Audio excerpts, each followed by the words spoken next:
The first sign was small, but it mattered. On our wedding night, I noticed my wife tie a red scarf before she served me food. It was quick, almost like a habit she didn't think about. I remember smiling because everything still felt new to me. I was excited. I was proud. I kept thinking I really married this woman. She looked beautiful that night. Her skin glowed, her eyes were soft, her voice was gentle. Everything about her felt like a blessing. So when she tied that scarf, I didn't question it. I told myself it was just fashion. Maybe she wanted to look cute. Maybe she wanted to cover her hair. Maybe she just liked red. I ate, I laughed, I went to bed happy. But the next day it happened again.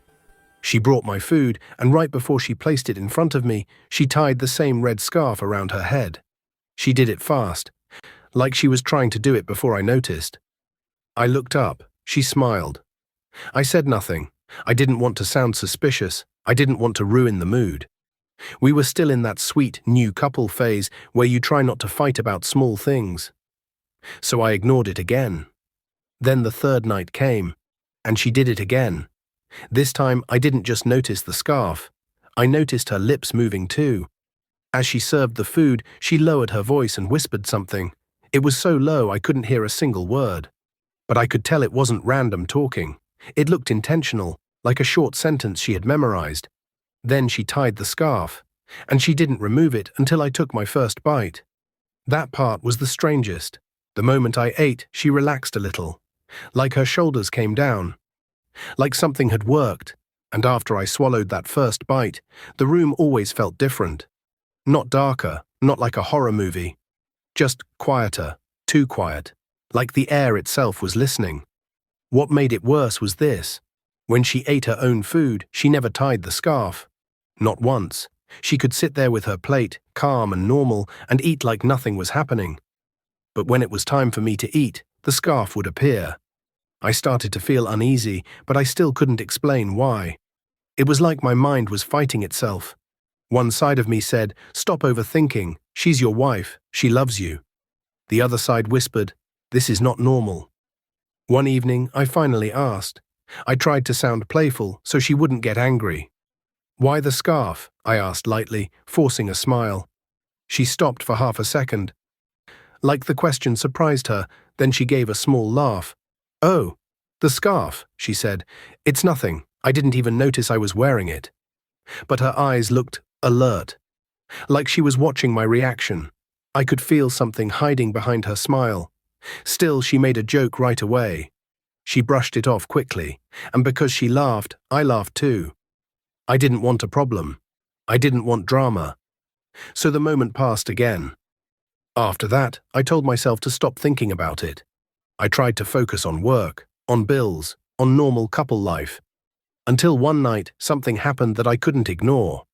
We were in the kitchen talking while she served the food. She was dishing the food into a plate, and I was behind her, just chatting. Then suddenly she froze. The spoon stopped in the air, her face changed. It was like fear flashed across her eyes. Then she rushed out of the kitchen. "Honey, what is it?" I asked, confused. She smiled at me quickly but didn't answer. It wasn't a real smile, it was the kind of smile people use when they don't want you to ask questions. I assumed she forgot something, so I carried the plate to the table. I sat down and began to eat without waiting for her. That was when she ran back in. She was holding the red scarf. The moment she saw me eating, her expression changed instantly. It was like panic hit her face, like she had caught me doing something dangerous. Without a word, she turned and rushed outside. My stomach tightened. I stood up slowly and followed her. I didn't run. I didn't shout. Something told me to move quietly. Something told me to listen. As I reached the door, I heard whispers outside. Her voice was low and careful. I couldn't hear everything, but I heard my name. She said my name more than once. That made my skin crawl. I froze by the door, standing still like a statue. Then everything went silent. Not normal silent. It was the kind of silence that feels heavy, like someone put a blanket over the whole world. I waited. Seconds passed, then more seconds. Slowly, I opened the door. As I stepped outside, I saw my wife already turning back toward the house. Her face was calm again, like nothing happened. "Oh, honey," she said with a smile, "aren't you eating?" I stared at her. "Why did you rush out here?" I asked. She laughed lightly. "I just needed some fresh air." "Fresh air?" I repeated. My voice sounded strange to my own ears. She tilted her head. "Are you doubting me?" Before I could answer, a neighbor walked past and suddenly stopped. He looked from me to my wife like he was confused. "When did you get back?" he asked her. "I thought I saw you earlier, walking near the cemetery." My heart dropped. "That's not possible," I said quickly. "She has been here." My wife didn't answer. She looked away. The neighbor gave a nervous laugh. "Ah, must be someone who looks like her." Then he walked off. But my wife still didn't speak. We went back inside, and then, like magic, she became lively again. She laughed, she joked, she touched my arm like she always did. The tension faded so fast it felt unreal, like my mind was making things up. I sat down again and tried to continue eating. But she stopped me. "Wait," she said gently. She leaned in, smiling, and wiped my face with the red scarf. "Your face is oily," she whispered. I smiled and thanked her, not thinking too much. But inside, something felt wrong. Why use that scarf on my face? Why was she touching my skin with it? She took the scarf into the bedroom and didn't come out until I was done eating. That night, I couldn't sleep. I kept replaying everything. The way she froze in the kitchen. The way she ran outside when she saw me eating. The whispers. My name, the neighbor mentioning the cemetery, and the scarf. In the morning, I still had no answers. When she tied it again before serving breakfast, I finally asked more seriously this time. "Honey, why is it always that scarf before I eat?" She paused for just a second, then smiled like she had practiced it. "You worry too much," she said lightly. "It's nothing. Just something I like to do." And just like that, the conversation ended. That was the moment I knew she wasn't going to tell me the truth. If I wanted answers, I would have to find them myself. So on my way home from work one evening, I stopped and bought a red scarf. Same color, same style, almost the same pattern. My plan was simple. I would swap it quietly. I wanted to see what would happen if she tied a scarf that wasn't hers. I hid the new scarf inside a shopping bag as I entered the house. The moment my wife saw me, she laughed. It wasn't a warm laugh. It was quick and sharp, like she found something funny that I didn't understand. "Why are you laughing?" I asked. She smiled. "That shopping bag reminded me of something funny I saw on TV." I nodded slowly. "Oh," but her eyes stayed on the bag. "What's inside?" she asked. I forced a smile. "Just a package I need to deliver." She studied my face for a moment. Then she said, "All right." That night, I couldn't find a chance to swap the scarf. She stayed close. She moved around the house like she was watching me without making it obvious. So she did what she always did. She tied the red scarf and served the food. This time, I refused to eat. "Honey, come and eat," she said softly. I shook my head. "I'm not hungry." She tried again. "Just small." I made excuses, one after another. Eventually, she stopped asking. But she didn't look happy. Her smile disappeared. Her eyes looked cold for a moment, then she turned away. The next day at work, something strange happened. My colleagues kept saying I looked different. "You look fresh," one said. "You look good," another added. Someone even asked if I changed my perfume. I didn't understand it. I touched my face in the bathroom mirror. I looked normal, but their words stayed in my head. I rushed through my work and left early that day. I made sure my wife wasn't home. The moment I entered the house alone, I searched quickly. I found the scarf. I swapped it. My heart was beating hard as I did it. I kept telling myself, "Relax. It's just cloth. It's just a scarf." But my hands were shaking. That evening, I sat at the dining table and waited.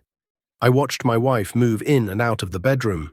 She went in, came out, went back in again. Each time she looked at me. She said nothing. I pretended not to notice.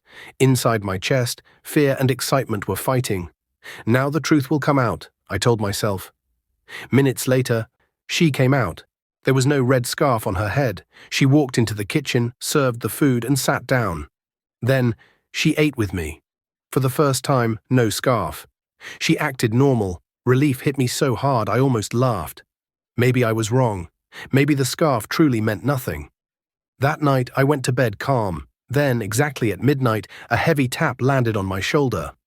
I opened my eyes fast. The room was dark. My wife's voice came low and cold. "Don't bother turning on the light." My hand froze on the lamp.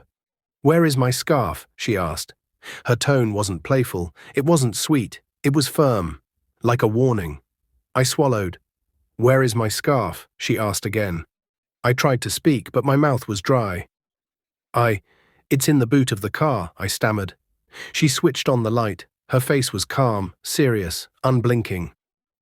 "If you want peace," she said, "never touch that scarf again." Then she paused, and her eyes locked on mine. "That scarf is my identity." She leaned closer. "Bring it," she said. I didn't argue. I didn't ask questions. Something in me just obeyed. I rushed outside, opened the car boot, grabbed the scarf with shaking hands. When I returned, she collected it without a word and walked back inside. I stayed in the sitting room all night. I didn't sleep. By morning, my mind started to clear, but fear still sat in my stomach like a stone. She came out smiling again, like nothing happened. "Honey," she said sweetly, "what would you like for breakfast?" I stared at her, tired and angry. "You need to leave," I said, "now." Her smile didn't break. She looked at me for a long moment, then quietly went into the room and packed her things. Before leaving, she spent time in the kitchen alone. When she was ready, she paused at the door without turning back. "No one eats my cake and walks away," she said calmly. Then she left. Days passed. No calls, no texts. I told myself it was over, but something in the house felt off. Like the walls remembered her. One evening, I invited a friend over. The moment my friend stepped into my kitchen, she froze, turned around, and rushed outside. She didn't explain. She didn't even look back. The next day, another friend came. Same thing. Then another. Each one stepped into the kitchen, froze like they saw something, and left quickly. Some of them stopped answering my calls after that. Fear returned, stronger than before. Someone told me, "Go and see her parents. Ask questions. Stop guessing." I waited 2 weeks because I didn't want trouble, but the pressure in my chest kept growing, so I finally went. Her parents welcomed me warmly, like they already expected me. I tried to speak, but my mother-in-law raised her hand. "Not yet," she said. "When a son-in-law comes unexpectedly, especially over his wife, he must first eat what his wife serves." My stomach tightened immediately. Footsteps came from inside. My wife stepped out. She looked radiant, calm, untouched, and the red scarf was tied on her head. She walked toward me with a plate of food, like it was the most normal thing in the world.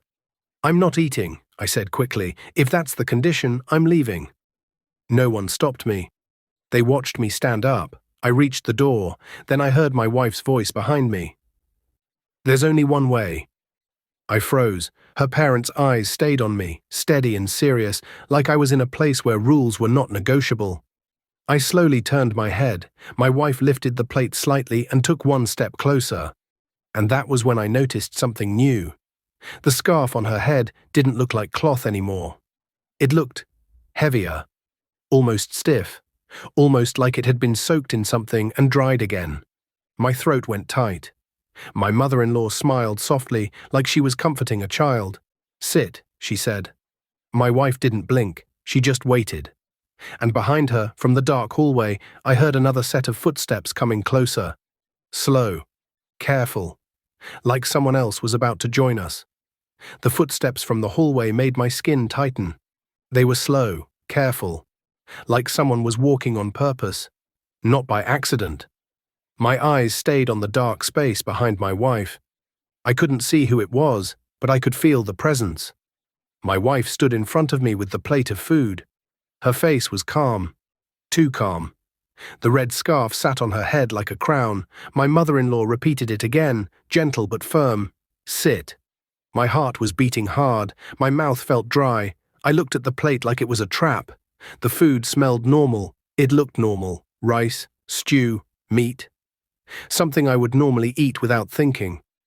But nothing about this moment was normal. I came to talk, I said, forcing my voice to stay steady. I came because things are not right. My wife didn't reply. Her father sat on the couch, quiet, watching me like a judge. He didn't speak, but his eyes were sharp. My mother-in-law smiled, almost like she was enjoying my confusion. You will talk, she said, but first, you will eat. I swallowed. I looked at my wife again. Why are you doing this? I asked softly. She tilted her head, like she was listening, but she still didn't answer. Then the footsteps from the hallway stopped. A shadow moved. Someone stepped into the light. It was my wife's younger brother. I had met him only a few times. He was usually quiet, always looking down, always acting like he didn't want trouble. But now he walked in slowly and stood behind my wife like he was part of the situation. He didn't greet me. He didn't even look surprised to see me. He just stood there, hands behind his back, eyes on the floor. That alone scared me, because it meant they all knew I would come. It meant they were prepared.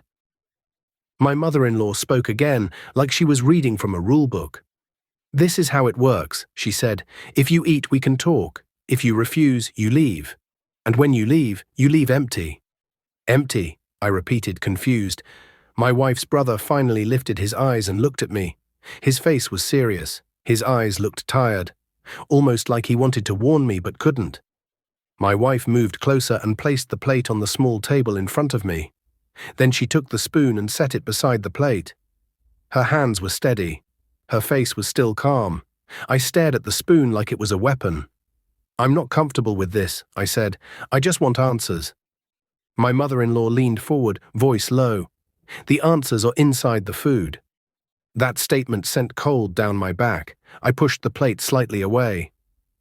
My wife's eyes followed the movement. For the first time, her calm face showed something else. Not anger, not sadness, just warning. I stood up slowly. I'm leaving, I said. No one moved, no one shouted, but the room became heavy, like the air thickened, like the light in the room dimmed without actually dimming. I reached for the door. Then my wife spoke. Her voice was soft, but it cut through me. Don't, she said. I paused. My mother-in-law smiled again.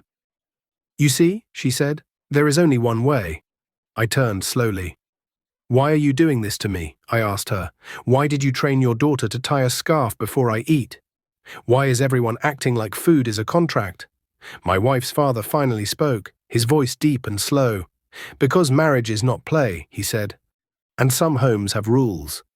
I didn't marry into rules that make me afraid, I replied. My wife's eyes stayed on me, then she did something that shocked me. She lifted the spoon and took a bite of the food herself. She chewed slowly. Then she swallowed, and nothing happened to her. She looked at me like she was saying, see? Then she pushed the plate toward me again.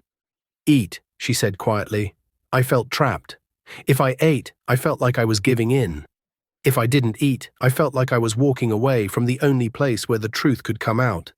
My hands were shaking. I sat down again, not because I wanted to, but because I didn't know what else to do.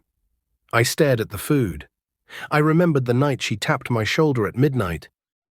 Where is my scarf? I remembered how cold her voice sounded. I remembered the sentence that stayed in my head like a curse. That scarf is my identity. I took the spoon.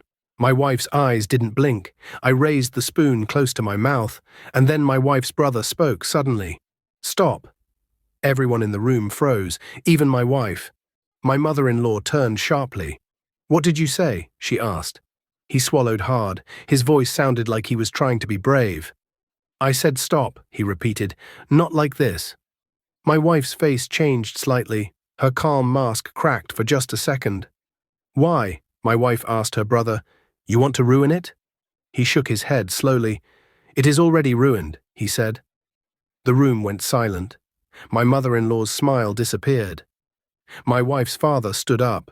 Mind your words, he warned the brother, but the brother continued. He looked at me directly and spoke in a low voice. Brother, you should go, he said. My stomach dropped. You should go now, he repeated, before it gets worse. My wife's eyes widened slightly. Worse? She said, almost angry now. What are you saying? The brother looked down, like he didn't want to look at her. Then he said something that made my heart pound. This scarf thing. It is not the first time, he said. Mum has done it before. My mother-in-law's head snapped toward him. Shut up, she said quickly. But it was too late. My mind was already racing. Done it before. On who? To who? I looked at my wife. What is he talking about? I asked. My wife didn't answer. Her fingers slowly moved to the red scarf on her head, like she was checking if it was still there. My mother-in-law stepped forward, voice rising now. You don't know what you're saying, she snapped at her son. You are a boy. You don't understand marriage. I understand fear, he replied. That hit me hard. Fear. That was exactly what I had been feeling since the first night. My wife's father pointed at the brother. Go inside, he ordered. But the brother didn't move. He looked at me again and said, when she came back to your house that day, when she said she was ready to tell you the truth, that was not part of the plan. My chest tightened. So there was a plan. A real plan. My wife stared at her brother. Why are you saying these things? She asked. Do you want them to hate me? The brother's voice softened. No, he said, I don't want you to lose yourself. That line made my wife flinch. My mother-in-law raised her hand sharply, like she wanted to stop him. Enough, she shouted. Then she turned to me, forcing her smile back like a mask. Don't listen to him, she said. He talks too much. He is young. He likes drama. But her eyes looked scared. Not of me, of the words that were coming out. I stood up again, slowly, keeping my eyes on all of them. I'm leaving, I said. I came for the truth, but you people are playing a game with me. My wife stepped toward me. Sit down, she said quietly. Her voice wasn't sweet anymore. It sounded like command. I felt anger rise in me. Don't speak to me like that, I said. I'm your husband, not your child. My wife's lips pressed together. Then my mother-in-law's voice came again, calm and cold. If you leave without eating, she said, you will go back to your house and find out what empty means. That sentence hit me like a slap. I stared at her. Is that a threat? I asked. She smiled, but it was not warm. It is not threat, she said. It is reality. My wife's brother whispered again, please, go. I took one step back toward the door. My wife moved closer, blocking me slightly. For the first time, I noticed something small on her wrist. A thin red thread. It looked like it was tied tightly, like a bracelet. But it wasn't jewelry. It looked more like something tied for a reason. I pointed at it. What is that? I asked. My wife quickly hid her wrist behind her back. My mother-in-law's smile slipped again. My wife's father looked away. The brother's face fell, like he knew I had seen too much. I felt my throat tighten. You people have been doing things behind my back, I said. You have been using my marriage like a project. My wife's eyes filled with something, anger, shame, pain. I couldn't tell. Then she spoke, and her voice shook slightly. You don't understand, she said. I didn't start it because I wanted to hurt you. Then why? I asked. She opened her mouth, and before she could answer, her mother cut in. She started it because she wanted to keep her home, the mother-in-law said, because the world is not kind to women who lose their marriage. I frowned. So you used fear to keep her home? My mother-in-law's eyes hardened. We used wisdom, she corrected. My wife's brother shook his head. Mum, stop, he begged. But the mother-in-law ignored him. She turned to my wife. Tie it properly, she said. Let him eat. Let it settle. My wife's hand slowly moved to the scarf again, and I saw it clearly now. Her fingers were shaking, not like a woman enjoying a tradition, like a woman trapped inside it. I stepped back, pointing at her. Do you even want to do this? I asked her. My wife froze, her eyes met mine, and for the first time since our wedding, I saw real fear in her face, not fear of losing me. Fear of disobeying her mother. My wife's lips parted. Mum, she whispered. My mother-in-law's voice became sharp again. Do not mum me, she said. Do what you were told. The room went silent again. I looked at my wife, then at her brother, then at her parents. My mind was screaming one thing. This is bigger than a scarf. I reached the door handle. My wife took one quick step forward, like she wanted to stop me. But she hesitated. Her brother whispered, Go, now. I pulled the door open, and as I stepped outside, the air felt colder than before. Not because of weather, because of what I heard behind me. My mother-in-law's voice, low and clear, speaking to my wife. Since he refused, we will do it the other way. I froze on the doorstep. My heart slammed in my chest. The other way? What other way? I turned slowly, but the door was already closing, and just before it shut fully, I heard my wife whisper my name again. The same careful whisper I heard outside my house that night. Then the door closed, and I was left outside, standing alone, feeling like I had just walked away from the truth, but also like I had walked into something worse. I stood outside their house for a long time after that door closed. The street looked normal. Cars passed, people walked by. But inside me, nothing felt normal anymore. I kept hearing my mother-in-law's words in my head. Since he refused, we will do it the other way. My chest felt tight. What other way? I walked to my car slowly, like my legs were heavier than usual. When I sat in the driver's seat, I didn't even start the engine immediately. I just held the steering wheel and stared at the road.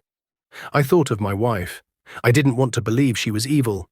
I didn't want to believe her parents were planning something against me. But the truth was clear. They were hiding something. And whatever it was, it had been running our marriage since the wedding night.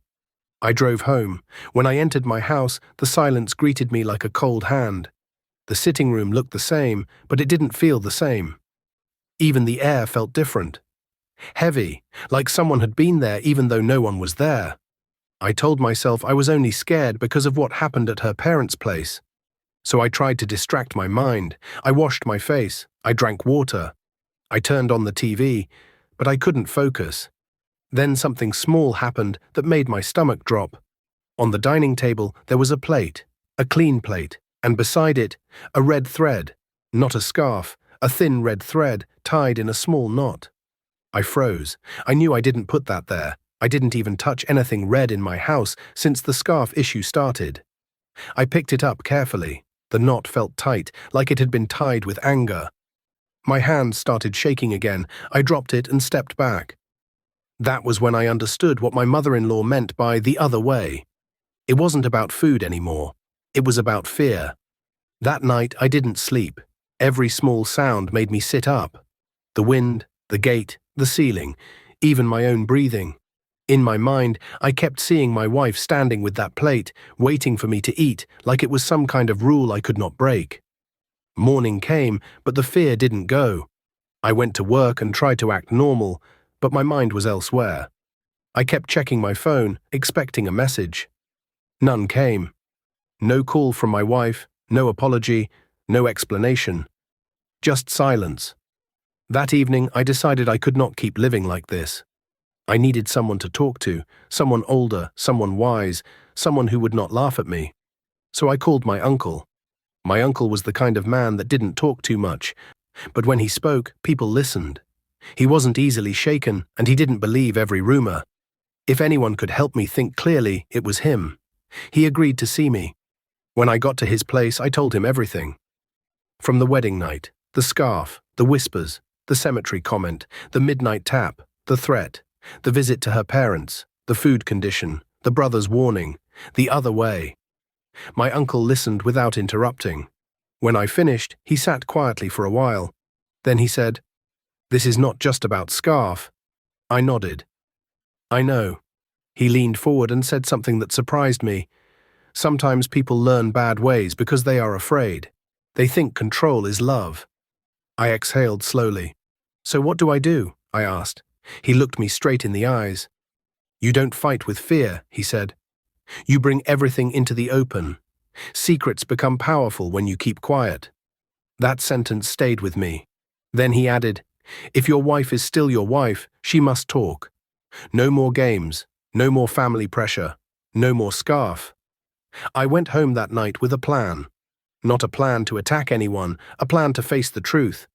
The next morning, I sent my wife a message. I kept it short and clear. "We need to talk today. Alone, no parents, no rules, just truth." She didn't reply for hours. My heart sank. But later that evening, I heard a knock on my door. When I opened it, my wife was standing there. She looked tired. Not angry. Not proud. Just tired. "We need to talk," she said quietly. I stepped aside and let her in. She sat on the couch, and for a long moment neither of us spoke. Then I said, "Tell me the truth." "Everything. No jokes this time." She swallowed hard. Her eyes dropped to her hands. Then she nodded. "The scarf was not decoration," she said. I didn't speak. I just waited. She continued, "My mother gave it to me. She told me it would keep you settled, focused, less likely to look outside, less likely to leave." I stared at her. My voice came out low. "So you were trying to control me?" She flinched. "I didn't start it like that," she said quickly. "At first I thought it was culture, advice, something older women do. She told me it worked for others." I shook my head slowly. "And the whispers?" I asked. My wife's eyes filled with shame. "She told me to say words before you took your first bite," she admitted. "She said once you eat, it settles. That is why I always waited for your first bite." I felt my throat tighten. "So that is why you ran outside when you saw me eating without it," I said. She nodded, tears forming now. "Yes," she whispered, "because she said if you eat without it, the hold breaks. And if it breaks, she will punish me." I went quiet. For the first time, I saw the full picture. My wife wasn't just doing something strange. She was being controlled too. Then I remembered the neighbor's words. Walking near the cemetery, I looked at her. "And the cemetery?" I asked. My wife wiped her eyes. "He was right," she said softly. "I went there once, because my mother insisted. She said I needed to seal it." My stomach turned. "What did you do there?" I asked carefully. My wife shook her head quickly. "Nothing violent, nothing like that," she said. "Just prayers and things she told me to say." I didn't even understand it. I was scared. I just followed instructions.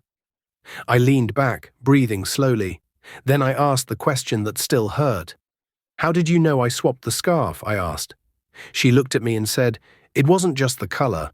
That scarf, it was familiar to me. The smell, the feel. When I touched it, it felt wrong. That is how I knew." I nodded slowly. "So why did you leave my house that day and say, 'No one eats my cake and walks away'?" I asked. She stared at the floor. "My mother told me to say it," she admitted. "She said it would scare you and bring you back. She said men respect fear." That broke something inside me. I stood up and paced the room. "So all this time," I said, "you were not building love. You were building fear." My wife cried quietly. "I know," she said, "and it destroyed my peace. I started hating myself. Every time I tied it, I felt like I was losing who I truly was." I stopped pacing and faced her. "Then why come back now?" I asked. She lifted her head. "Because I missed us," she said, "and because I finally knew, if I keep doing this, I will lose my marriage anyway. Maybe not today, but someday." I stared at her for a long moment. Then I said, "If we will continue, it must be clean. No secrets, no hidden instructions, no scarf." She nodded quickly. "Yes, I want that too." We sat quietly for a few seconds, then there was another knock at the door. My heart jumped. I walked to the door and opened it. It was her mother. She didn't smile this time.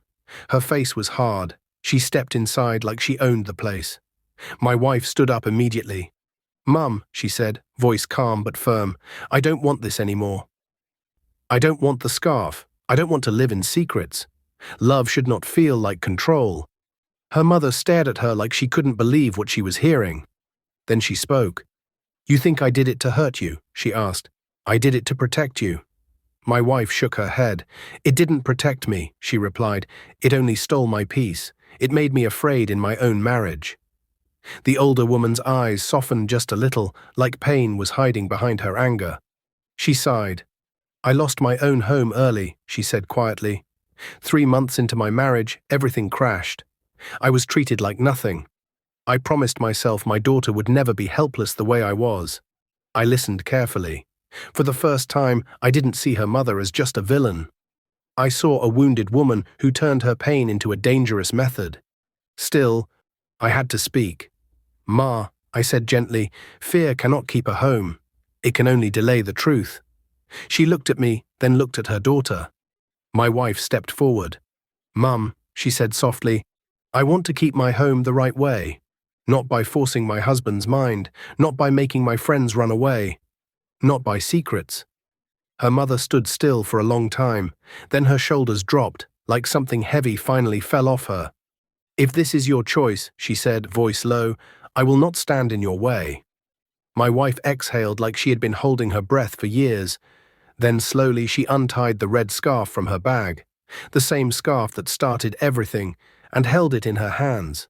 She looked at her mother. "I'm done," she said. Her mother's eyes watered, but she didn't argue. That night, her mother left quietly. And my wife and I sat together in the sitting room for a long time. No scarf, no whispers, no games, just truth. Weeks passed, the house felt lighter. My friends started visiting again without freezing in the kitchen.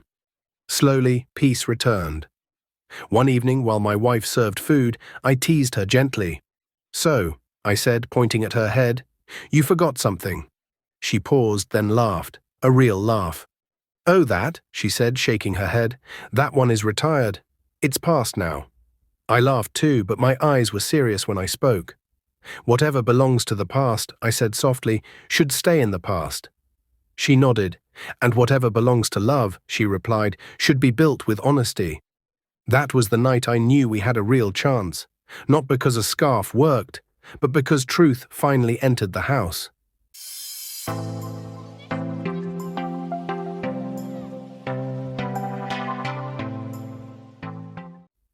Moral lessons.